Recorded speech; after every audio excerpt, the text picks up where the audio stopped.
अमित शाह जी गलत language use कर दी, हाथ कांप रहे थे, आपने ये तो सब देखा होगा। गलत लैंग्वेज यूज की, मेंटली बहुत प्रेशर में है, दबाव में है। वो दिखा कल पार्लियामेंट में, पूरे देश ने देखा। और जो मैंने बातें बोली हैं उसके बारे में उन्होंने कोई बात तो नहीं बोली, प्रूफ नहीं दिया।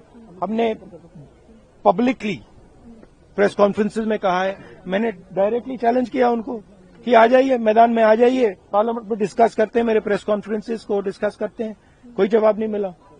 तो रियलिटी तो आप जानते हो।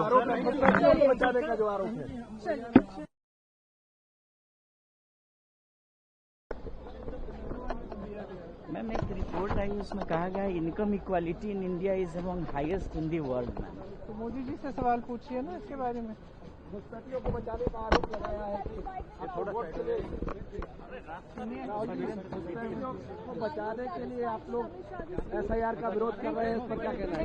घुसपैठियों को बचाने के लिए बड़े नर्वस थे कल अमित शाह जी, गलत लैंग्वेज यूज कर दी, हाथ कांप रहे थे, आपने ये तो सब देखा होगा। कल अमित शाह जी ने गलत लैंग्वेज यूज की, लेकिन जिस तरह से उन्होंने कहा है कि मेंटली बहुत प्रेशर में है, दबाव में है। वो दिखा कल पार्लियामेंट में, पूरे देश ने देखा। घुसपैठ और जो मैंने बातें बोली हैं उसके बारे में उन्होंने कोई बात तो नहीं बोली, प्रूफ नहीं दिया। हमने पब्लिकली प्रेस कॉन्फ्रेंसेज में कहा है, मैंने डायरेक्टली चैलेंज किया उनको कि आ जाइए, मैदान में आ जाइए, पार्लियामेंट में डिस्कस करते हैं, मेरे प्रेस कॉन्फ्रेंसेज को डिस्कस करते हैं। कोई जवाब नहीं मिला। घुसपैठियों को बचाने का जो आरोप है, घुसपैठियों को बचाने का जो